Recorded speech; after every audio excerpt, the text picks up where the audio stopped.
I have been communing with all my friends since I've got here. Even people I didn't know were my friends are my friends. And that's what I love about this convention. This is my very first convention. I see people I know, people I don't know, but what I love about these things is there's a connection between everybody, and I feel it. And I can't even sleep at night because I'm so excited about it. That's true for me, too. Yeah. I heard it through the grapevine. Welcome. It's the AA Grapevine half-hour variety hour, featuring the collected voices of Alcoholics Anonymous. I'm Don, an alcoholic in Greensboro, North Carolina. Hey, Don. Hey, everybody. I'm Sam, an alcoholic in Palm Springs, California. Don, where have you been? Well, I took a little trip to the mountains to a little historic resort community, Lake Junaluska. A nice secluded trip, disconnected from all types of technology and such, right? Back to nature, but I was there with 1,172 of my closest friends. What? Yeah, it was the 76th North Carolina State Convention. I went for the Grapevine and as a volunteer. It's always good to volunteer at conventions and such, you know? You end up fitting in, I have a purpose to be there, but also being a volunteer, I got to meet so many more people than I would have otherwise. Yeah. So the layout of the place, the meetings were in two buildings, basically. One had lots of small rooms for marathon meetings and a big, literature room. A World Services and Grapevine were there with all the books that we published, and the NC Archives had a display. There were lots of tables for like Al-Anon and correctional facilities, that kind of thing. Oh, okay. And then you said you were volunteering too. Did you do a workshop or something? Well, yes, I did a workshop for the Grapevine. Now, the other building was this auditorium, a round hall with theater seating built in 1913, and it could seat 2,000 people. That's where I did the writing workshop. Oh, you can imagine. And I got very kind of worked up about this. And I was asking, why can we get a space with tables? Because this had theater seating. Mm-hmm. I was not knowing how it was going to work.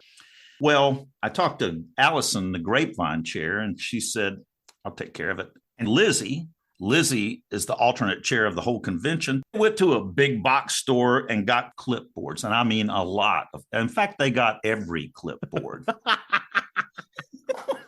and brought them back. Well, I was talking with Allison about a half hour before it was to begin.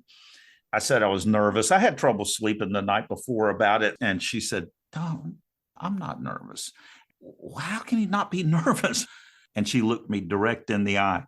I have faith. And I could feel that coming from her. I'm going, oh, I don't have faith. Oh, that's what's wrong. I need to surrender this. And she said, it's going to be okay. We walked over there and we had about 30 people and it went off without a hitch. It was beautiful. But I learned a little lesson there. There's always more letting go to do, and I can't control everything. Yeah. And you know what I love, especially when we're doing something with a bunch of alcoholics in recovery, I don't have to put on a show for them. I'm just me. That's right. You also did some volunteer, right? That's right. I was on the hospitality committee, and one of the things I did was work in the hospitality room.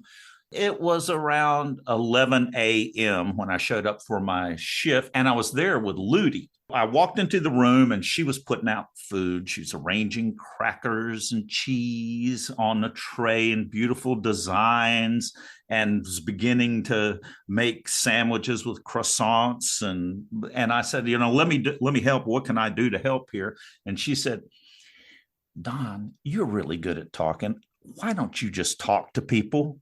And I'll do this because I don't want to talk to anyone. I love it. And I'll say, well, I guess I am. I'm good at talking. So I was directing everyone, and we came in, people asked questions. I told them she didn't have to talk. But then I got an interview with her. Of course you did. I don't like to talk. Oh, good. Let's have an interview. so cool there. You could just talk with anyone in the hallway, in the elevator. I sat down with different people for every meal. It was not small talk, but you could get into a real conversation with anyone. Oh, yeah. And I love that you sat with different people every time. Yeah, because it's always possible, no matter who you sit with in a room full of alcoholics. Yeah, we know we've got things in common. But I was talking with one lady in the hallway and asked her where she was from. And she looked at me with kind of bunched her eyebrows and didn't want to answer. And she was very guarded. And I was going, okay, I've actually found someone here who's not here for the convention. It's like, what do you want out of me? So you're just walking up to complete strangers that are, hotel staff, maybe other guests. Really, you could. Visiting dignitaries. A random bear walking around. Well, what was the most moving thing you experienced while you were there? We both had a mutual friend, Blair, who has since passed on. And he always talked to me about going to the international convention. He went 4 times, and we both had tickets to go to Detroit, but of course it got canceled. And also he passed away. So I never have seen a sobriety countdown. Saturday, they did one. There were 1,000 people in the room, quite possibly. They asked everyone to stand who had at least a year, and then they started counting down. If you have 1 year, sit down, 2 years, sit down, all the way up. It got to me, 29 years. I sat down. 1/3 of the room was still standing. Yeah. Enormous. I don't know. I just felt it sweep over me. It's like all this hope that was there. This works. And these people are happy. And it was just beautiful. Yeah. A sobriety countdown can be a really powerful experience. I can't wait for you to meet some of these people that I got to interview. I'm looking forward to it. Don, we're fast approaching our 100th recording, and I've got an idea. We sing 100 bottles of beer on the wall? No. No? Listeners, call or write to us with your favorite segments. What made you laugh? What brought a tear? Give us the episode number and, if you can, the time so we can find it. Call 212-870-3418 or write us at podcast@aagrapevine.org. Okay, Don, so you've organized all these interviews into 3 batches, right? Yes. So, who's in batch 1? Well, the first 3 people are folks who really worked to put this thing on. And then we're going to meet one of the fantastic speakers, Pat Y. from California, your neck of the woods. Oh. Yeah, I interviewed her on Friday. She spoke Saturday night.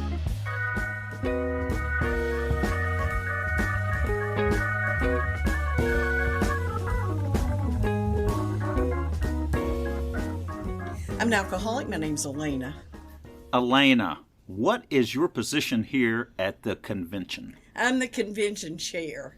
You're responsible for the whole dang thing. I am. I am. However, I have a fabulous committee, so many hands make light work, and it's so great. They've made my job so easy. It actually starts in about an hour's registration open, so we're at the very beginning. Right. Did you sleep last night? Not very well. What led you to take this position, convention chair, which is an awesome responsibility? I mean, well, you kind of grow into it. So I have been sober a little over 41 years. So I went to my first convention in the early 80s. I was just a few months sober, and it was such an amazing experience. I just loved it. And so over the years, I've taken service jobs around the convention, and working in registration, working in the hospitality room. I was registrar for the past several years. That's probably the hardest job, even harder than being convention chair. It is a lot. That's registering everybody who applies. Everybody, yes. Yeah. I don't know if this is the case in areas all across the country, but in North Carolina, there's Area 51. It seems to me that the assemblies are like a home group business meeting, and the convention is like the home group meeting. It's more like a party. More like a party. It's a home group party. Right. Right. It's like getting an IV injection of Alcoholics Anonymous. You know what I mean? It's so great, you know. Yeah. All the meetings, all the speaker meetings, the workshops, the old timers panel, everything. Especially for newcomers. We got a lot of newcomers coming from 2 treatment centers here.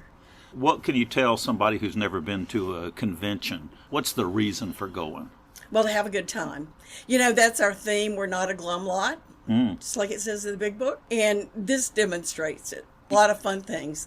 And to have it in a venue like Lake Junaluska, where there's so much to do, even outside the meetings. You know, huge lake, canoeing, paddleboarding, kayaking, hiking, golfing. They have miniature golf. They have a beautiful swimming pool. I mean, there's just a lot to do, even outside the meeting. Yeah, but I've looked at the schedule. I've got maybe an hour and a half one day that I don't have something I want to do because there's so much scheduled to do. There with is a lot to speakers do. Yeah. I think somebody who is new finds out that sobriety isn't grim, you know, like I thought it was going to be. Well, the whole place is crackling with energy as it's just about to start. So, Elena, thanks so much. My pleasure. My pleasure. Glad you're here. Hi, I'm Lizzie. I'm an alcoholic. I have 10 years of sobriety. I got sober in November 2012, and my home group is the Basics group. So tell us what your job is here at the convention. I'm the alternate chair of the convention. Part of my job is organizing the registration and making sure that we have enough of everything, welcoming people, doing the website. It's a little bit of everything. Now, Elena just said that the registrar had the hardest job. Everybody kind of helps with every job. That's what I love about AA, and you're never set up to fail. You're always set up to succeed. There's so much positivity. Like whenever you're planning a large event, something happens. You can't think of everything. There's just a lot of like love and joy in figuring out these little problems. Can you give an example? Yeah, I have one from today, actually. We printed our programs too early, and then some changes happened on the schedule. You know, those are the kind of problems in, like, the real world, like when I had a job and stuff, like, oh, you know, you're going to get in trouble, someone's going to yell at you. And in AA, what I found is, like, you know, oh, well, we maybe shouldn't have printed them so early. We'll make a note for that next year. And everyone sort of just jumps in and tries to figure out how do we get it so everybody has a program and this weekend's going to come off without a hitch. So we have somebody else right now going to pick up the new schedules and everything's going to be perfect. It'll be here before the registration opens at 4:30. Whoa! Yeah. Thank goodness. Exactly. Well, Lizzie, how does this help you stay sober? Yeah, I really love service work. I've found like a different kind of serenity. I feel like really connected to the people that I work with on the convention committee just because we spend so much time together planning this event. They become friends, and coming to the convention is really special to me because the first time I ever came, I was like 3 months sober.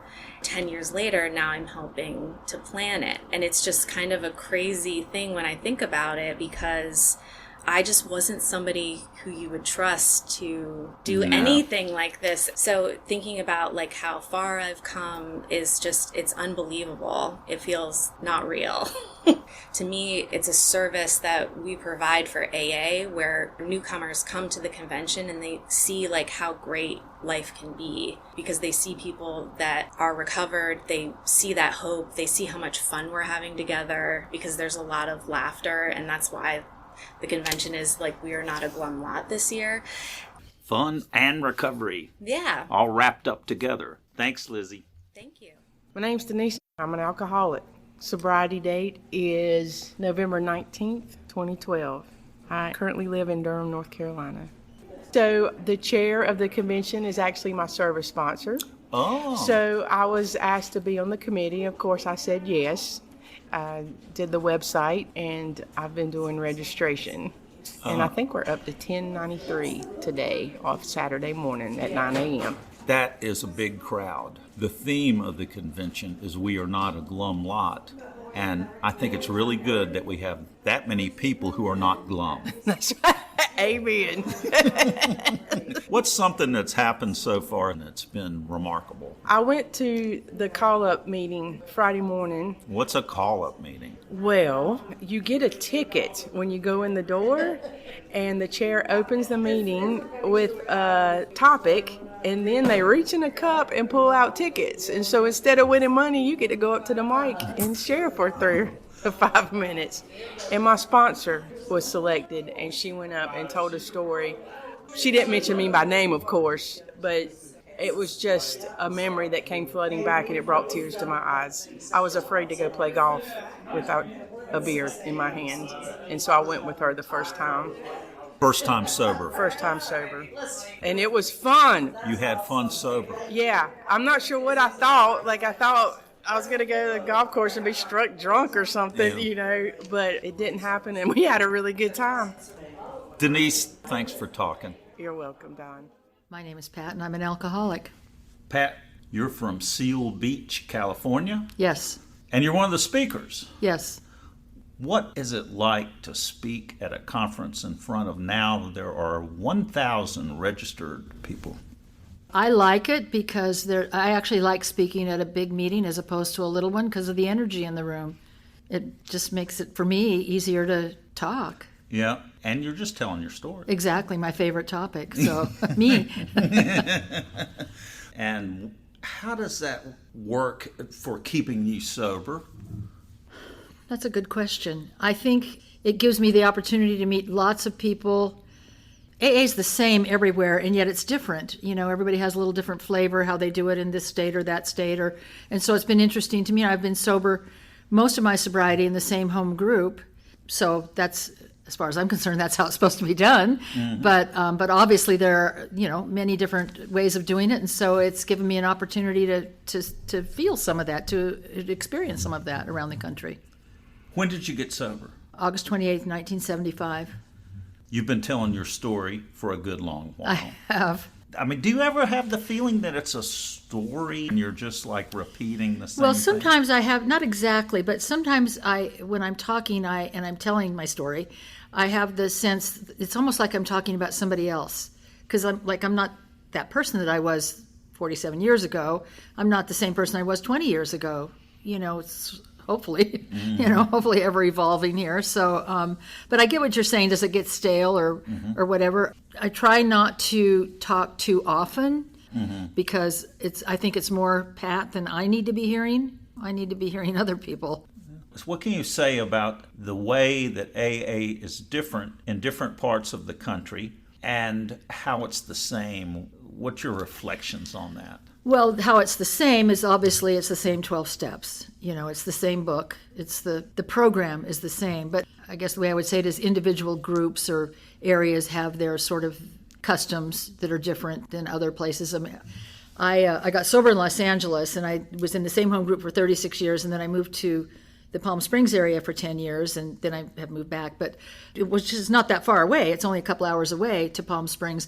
That area gets a lot of retirees from different places. So one of the things, for example, that we do in Southern California is we clap for everything, for everything, whatever, and our literature person is so-and-so, and we all clap for that. Anytime somebody shares, we clap.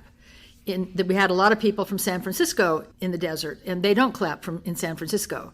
So we had this big to-do in our meeting, in the business meeting, I want to vote that we stop the clapping. So we had this contentious discussion about it, and the vote passed that we are no longer going to clap. Okay, so the next week we're in the meeting and somebody shared and half the meeting went, and then it's like, oh, we're not supposed to be clapping. And eventually they just voted to clap again. I mean, so it's those kind of customs that are different around the country, And they can feel so controversial. Oh, totally. You should have heard the discussion about it. I mean, you would have thought we were discussing world peace, seriously. And lastly, what is something that has really moved you speaking at a convention? I think the thing that moves me the most is when I share something and somebody, in particularly women tend to do this because I'm a woman, so that they're the ones that would come to me and say, you really changed my mind. I'm struggling with exactly what you just talked about so much. It's helped me so much. It's like, oh, that makes the traveling 8 hours on the plane or whatever to get here kind of worth it, I love being at the conventions. It's the travel getting there and getting home that I hate. And so if I'm feeling kind of cranky about it all, that just takes all that away. Because I know that I thought of it this way when I was new. When I'm sitting in a speaker meeting, I feel like the speaker is talking to me. It's like one alcoholic talking to another. It's not like a big room full of people. It is. I think those people, those women, as I said, that come and talk to me after and say those kind of things, that's how they felt. And I think I'm doing my job, Pat, thanks so much. Sure. So wasn't Pat fun? Let me ask you, Sam, do they clap for everything in Palm Springs still? Oh, man, Don. Yeah, there's a lot of clapping here. It's something that takes some getting used to. But, one of the funny things I hear is about people who travel from Palm Springs and go to places. They're the only person clapping in the room when they go to a meeting somewhere else. The regional differences in meetings are all kinds of differences, but I love that you have said this before. The important stuff is always there. That's right. All right, Don. Now what's in batch 2? Now we have Rose, who was one of the people called at a pop-up meeting. She shared at that meeting by singing Amazing Grace. That was her share. Huh. And then Jamie M. from Queens, New York, the Friday night speaker, Keith, the Area 51 archivist, and Trent, who I caught at the Grapevine table.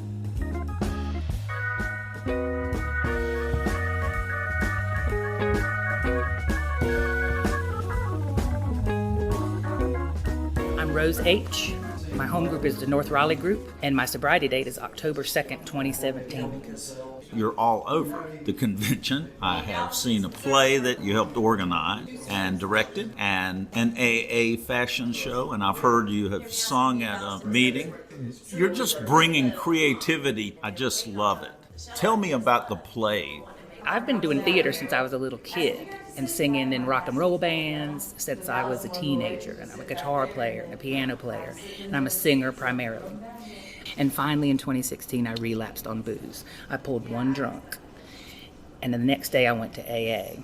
So when I came in this time, I knew it was those inventory steps and those amends steps and a reliance on something other than just meetings and fellowship. I knew that's what I needed. I had a big belly full of AA, and I was completely desperate. I had the amazing gift of desperation. So I got into the steps, and so I've been on fire with the program. And so I started service work at a home group right away. The minute I got done the 12th step, she said, now you raise your hand to be a sponsor. I started sponsoring women. Awesome. And Elena asked me if I would be interested to come to Lake Junaluska to direct and produce, skits or whatever. And so I was, of course, it's right up my alley. And you're able to bring this. And for probably even the first few years in here, I thought I probably had a little bit of, I wish I could be more artistic at AA. You said that an old timer had said there's no singing in AA, but you sang in AA. Amazing grace, how sweet the sound.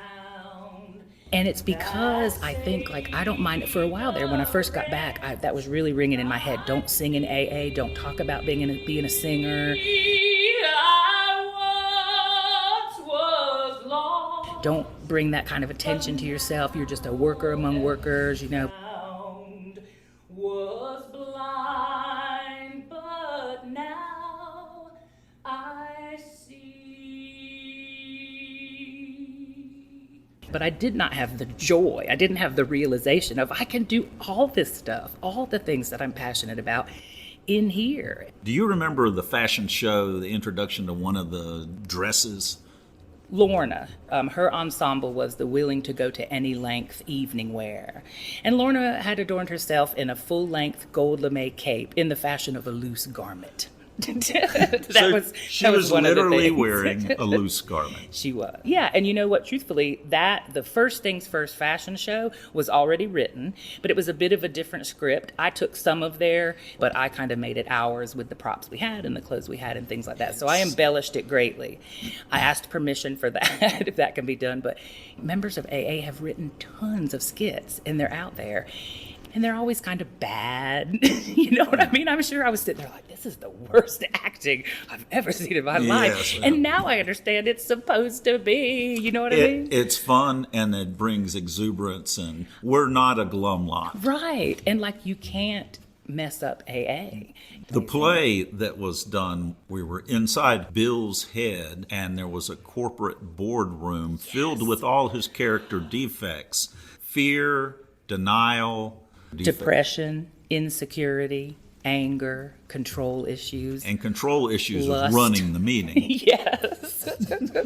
And their problem was that serenity was sneaking in. Yeah. I'm glad that you're able to bring creativity and haven't lost it now. Yeah. All those props, that giant phone, giant inflatable old school that looks like an old 80s telephone with a huge antenna. The joke was... that it was the 1,000-pound phone. In fact, Lorna, who had on the Going to Any Lengths outfit, she was carrying it and she was lifting it as if it was made of air, which it was. But it was supposed to be the 1,000-pound phone. She's willing to go to any lengths. Yeah. And I made the joke, she makes calls, she takes calls. Come on. Rose, this is a pleasure. Thank you so much for being here, and thanks for talking. Sure thing. Good morning. My name is Jamie. I'm an alcoholic. My home group is the Cade Me La Falcha group of Woodside, Queens, New York. And my sobriety date is February the 13th of 1988. Jamie, you're one of the speakers here at the convention. That's right. Yeah, I had a great time. It was a wonderful experience. It's a beautiful location, and I've just had the best time. Everyone's been wonderful. And what's something that's remarkable that's happened? I got to tell you, there's been marathon meetings kind of round the clock down here, and I've been listening to. I keep hearing people talk about the promise of peace of mind. I remember one of my first AA meetings hearing somebody talk about waking up this morning with a quiet mind. And I never had a quiet mind. My mind was racing and my mind was screaming. And yet the promise of waking up with a quiet mind was the greatest promise that I could ever have heard. AA has given me the ability to recognize that things are happening on schedule. It might not be my schedule, and I can be uncomfortable and live comfortably. And it's really, I've been listening to a lot of people kind of hit that same theme. Serenity and calamity. That's right. That's right. Yeah.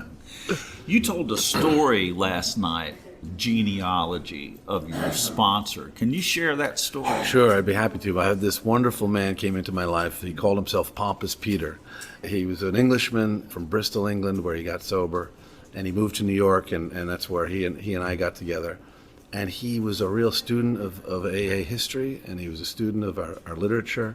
He kind of brought to life the excitement of the history of AA, and how the idea that in 1935 there were just two of us. There was this New York stock speculator and this Akron, Ohio proctologist, and they met for only 15 minutes. They were going to meet, and suddenly today there's more than 2 million of us. Our book has been translated into 90 different languages in 180 different countries, and he introduced me to his sponsor, Pompous Peter. He introduced me to a guy named Paul M., who is still in Bristol, England. He came to visit New York, where I met Paul, and we told me about Paul's sponsor, Steve, and they went back. And before that, there was a guy named Travers, who's quite a big figure in Bristol, England. Travers was one of the pioneers of AA in the 1950s. Travers actually launched and started a lot of AA groups in Bristol. And the guy who got him sober was a man named Sackville. Sackville was the career officer who wrote his story in the third edition of the Big Book. They don't have his story in the new edition, but when I first came around, it was the third edition. I still have a third edition. The page 517 was the career officer. My sponsor shared with me that this is the guy who was sponsored by Bill Wilson. Ed Sackville was the guy who really one of the main people who started AA in Ireland.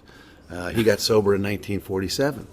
Just the concept that this guy Sackville, the career officer, sponsors Travers. Travers sponsors Steve. Steve sponsors Paul M. Paul sponsors Pompous Peter. And then Pompous Peter, connected with me, and Peter just explained to me, he did the research and kind of wrote it all down on who these men were and when they got sober, and how between me and Bill Wilson there's 6 degrees of separation. And just like all of us, have that same connection. We can all kind of look back and hopefully connect the dots between where that one alcoholic to another met another and passed the message, and the ripples of the ripple effect of recovery has gone on, and all of the millions of people who've been saved, and the cycle and the chain of alcoholic insanity has been broken for today. I'll never be cured of this disease, but I'm healed 24 hours at a time. I'm healed if I keep coming back and I keep taking part in this amazing, amazing program. We're all part of this unbroken chain from Bill and Bob all the way to when I share the message or I speak to someone and say, well, you want to come to a meeting? Absolutely, yeah. Today I'm at the North Carolina State AA Convention, and I want the Hand of AA to be there, and I'm responsible for that. And, I met a guy with 55 days last night who's now today volunteering at registration. And this kid is 21 years old, and, he kind of reminds me of me when I first came around. So that chain is still unbroken, as you said. It's beautiful. Thanks, Jamie. All right, take care. Hey, I'm an alcoholic. My name is Keith. You're the archivist for Area 51. Who started meetings in North Carolina? So the first one was Dr. Mitchell out of Shelby, North Carolina. He was a morphine addict, and he went to rehab in Kentucky, and he read a copy of the Big Book. And he used what he read in the Big Book, and he stayed sober for 2 years. He moved back to Shelby, and he read about Alcoholics Anonymous again in an article, and he wanted the book because he never got a copy of it. So he wrote GSO. They wrote him back and said, hey, you're the first person from North Carolina that's written to us. Would you be a contact for whoever else writes to us from North Carolina? And he said, yeah. And they said, oh, by the way, would you start a group? And he said, yes. So that was the first group in North Carolina. And shortly after that, a man named David Ray moved down from New Jersey. He was from Scotland, had a really heavy Scottish accent. He had gotten sober in New York. He moved down here to be a boiler inspector. So back then, they had boilers in all of these different institutions, houses, and they were a hazard. They would blow up, and if they weren't looked at properly, right? Yeah, so there was the boiler was the way the heating worked. Yes, exactly. So he had that job of going and being a boiler inspector, so that sent him all over the state of North Carolina and South Carolina. And what he knew when he moved down here is that he had to work with other alcoholics if he wanted to stay sober, right? Our primary purpose. So he wrote to GSO and said, hey, who's written to you from Smithfield? I'm going to go to Smithfield in a couple weeks to look at a boiler. Has anyone written to you from Smithfield? And they would write back, yes, 2 people. And one, actually his last name was Smith, have written to us from Smithfield. Here's their contact details. So David would go to Smithfield in those 2 weeks, and he would call them ahead of time and say, I'm coming in. I want to talk about Alcoholics Anonymous with you. And then he would meet with them, tell them about Alcoholics Anonymous more than what they already knew about it, and then he would encourage them to start a meeting. So that's how meetings started popping up all over North Carolina. And that's probably the way that they started all over the U.S. Yeah, I agree. Yep, totally. It's the letters. The letters were our first piece of service material. The Big Book was our first big one, but those letters, to me, were the first piece of service material because they were really spreading the news. And then the connections were made from people who were traveling and such as that, like Dave. What else did Dave do? When he couldn't find wet drunks to work with, he made a plan to go to an African-American work camp in Charlotte on Sunday afternoons, and he would bring a meeting in there because that was his way of working with other alcoholics when there weren't any wet drunks that he got from GSO to talk to. I guess it's pretty obvious, but what's a work camp? So back then, in the 30s, they did have jails and prisons in Charlotte, but they had work camps, and they were owned by a person, and it was basically slave labor is what it was. It was free labor for those people who owned farms and whatnot, and say it was a part of the penal code of Charlotte, North Carolina. You know if that went on for a while? I think it did go on for a couple years, and I think that was our first prison meeting at Alcoholics Anonymous. Everyone talks about San Quentin being the longest running and first prison meeting, but to me, it would be very interesting if I can prove that Dave was there doing that on Sunday afternoons in the early 40s, because that would really be the first prison meeting that ever existed. They just didn't register with GSO. And if you're not registered with GSO, then it's not really a part of history because we can't look back and we're going by people's word. And then another interesting thing about Dave, he was the manager of like 4 boiler inspectors. These other 4 people were not even drunks, and they weren't a part of AA, but he got them so excited about AA, they would do the same thing. If they went somewhere in South Carolina or North Carolina, they would agree to meet with these people that Dave gave them to. It's beautiful the way that AA spread Yes. at the very beginning. Yep. And I guess it still spreads in that way with one of us reaching out to another. Yeah, and making that connection. It's like all about the connection, right? Keith, thanks. Sure. Thanks for having me. My name is Trent, and I am an alcoholic. When did you get to the conference? We came in yesterday afternoon, Thursday, called a great meeting at one of the marathon meetings. Yeah, there's meetings around the clock. It was a discussion meeting, personality change. It's only mentioned one time in the big book, I think. Do you think you had a personality change getting sober? I would definitely say that I've had a personality change. It was a result of doing the work in the program. I mean, I had to do some introspection.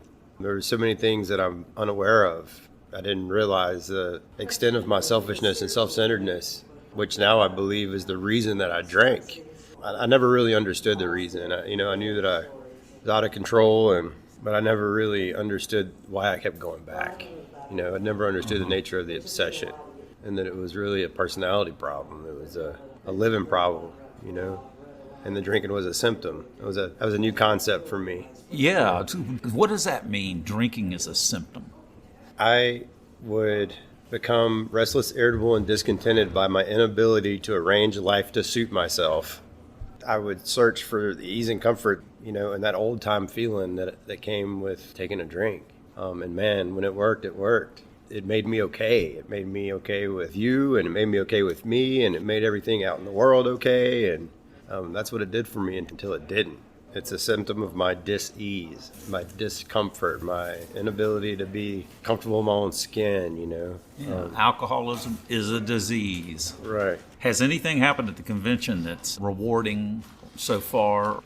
It's always rewarding when we all get together because there's a magic that happens. There's a magic that takes place when a big group of alcoholics get together. You get the feeling that you know everyone. It feels like family, and that's so amazing. Everyone, you can talk to just anyone here. Right. And have a meaningful conversation. Right. It's a beautiful thing that we're alive and we're here. We made it through the worst times of our lives. We're here to help each other and support each other. It's more than I deserve. I didn't know that that's what was going to happen when I came to Alcoholics Anonymous. For sure.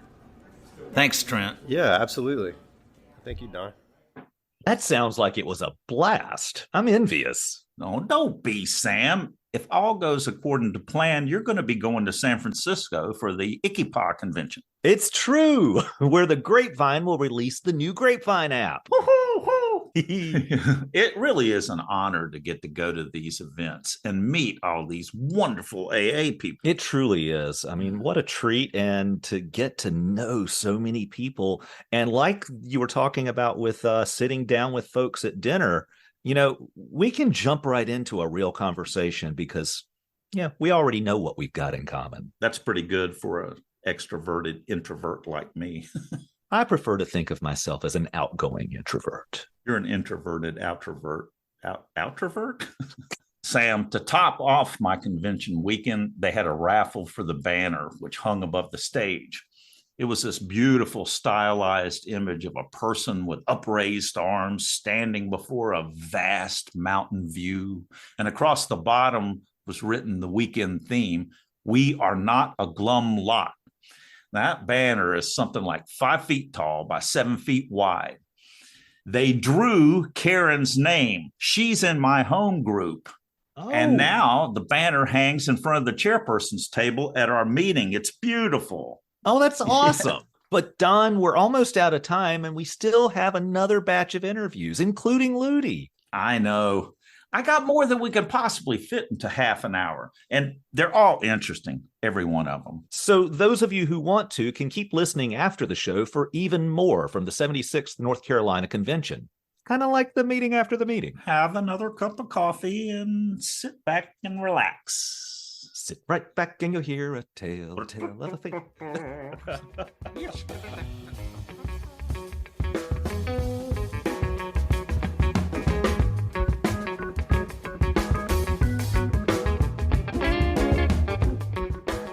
Hey, Don, how can I support the Grapevine podcast? Since the Grapevine is self-supporting, we don't sell ad space in our magazines, on our website, or even on our podcast. Grapevine doesn't even accept contributions from AA members. What? If you want to support the podcast, visit aagrapevine.org and click on Store.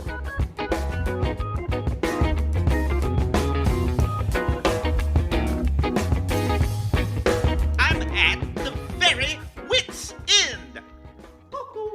An historic short snort from June 1958. It was W.C. Fields who said, I drink to steady my nerves, and sometimes I get so steady I can hardly move.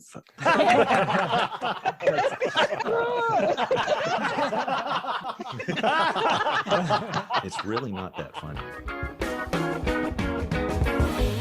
Thanks for joining us. The AA Grapevine Half-Hour Variety Hour is posted every Monday and is produced by AA Grapevine, Inc.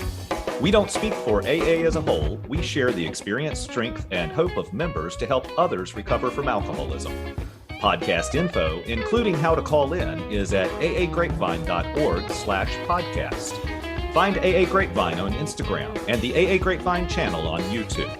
All things Grapevine are available at aagrapevine.org. If you want to know more about AA, Google Alcoholics Anonymous and your city or visit aa.org.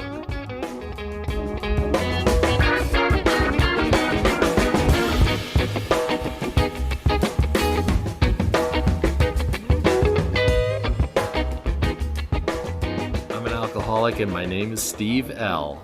Steve, you were on the podcast just a couple of weeks ago. This is true. You've just completed the Old Timers panel, and I wanted to...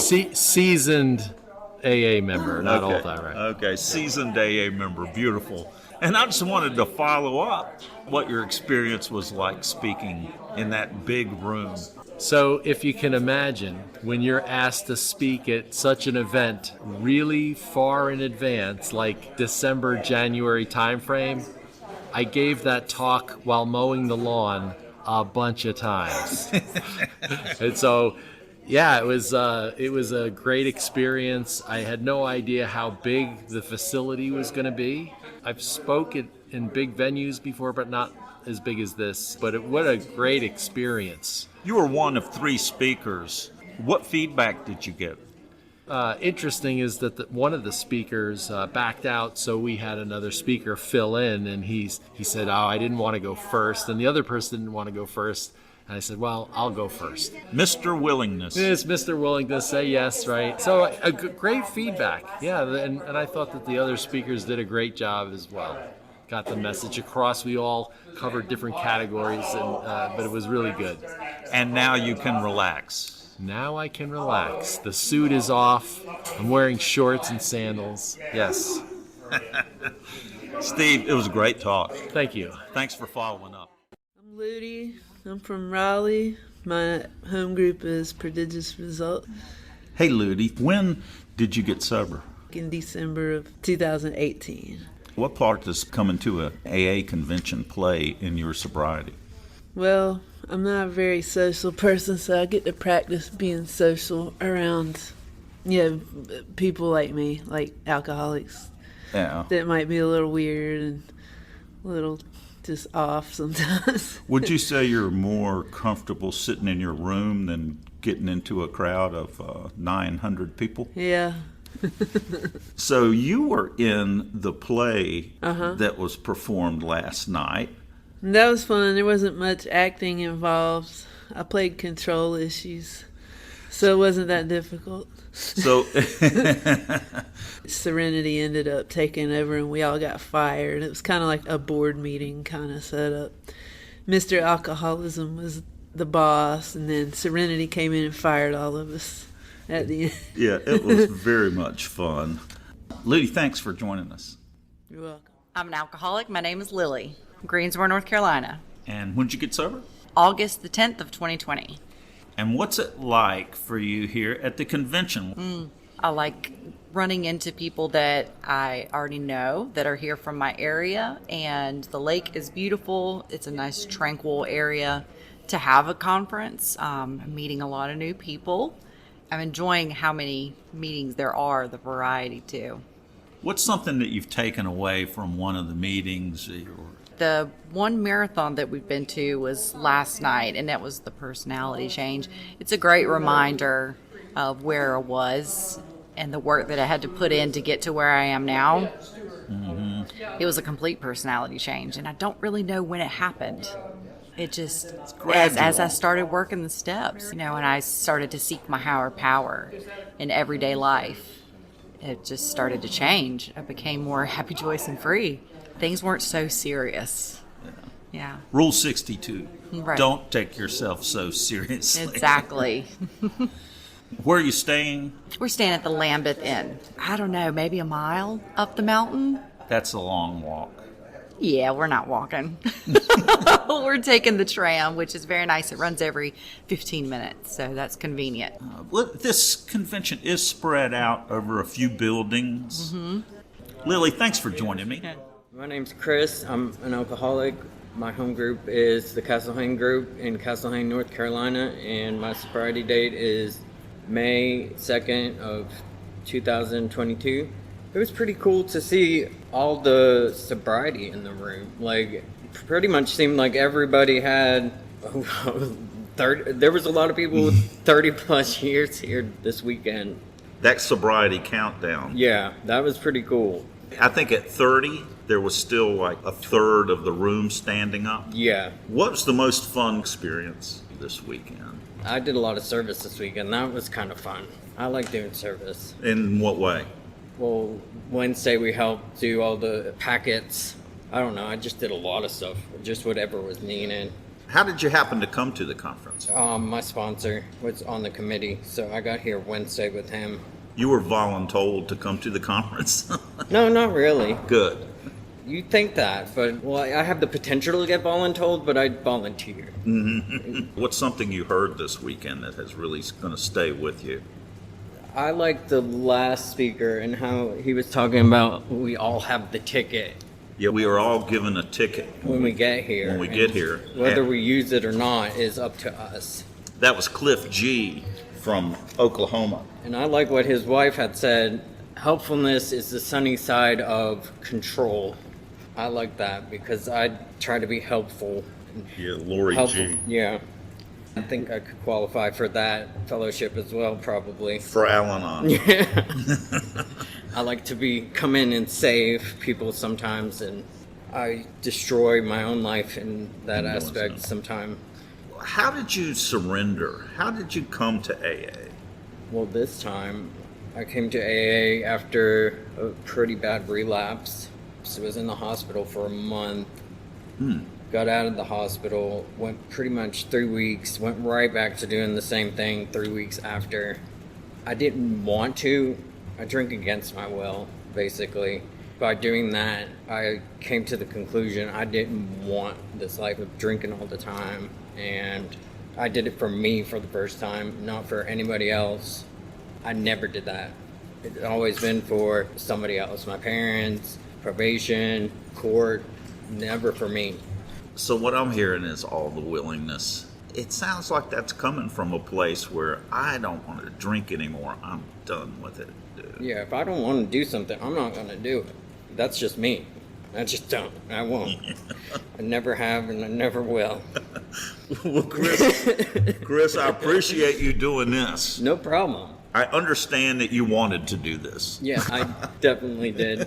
Thanks so much, Chris. No problem.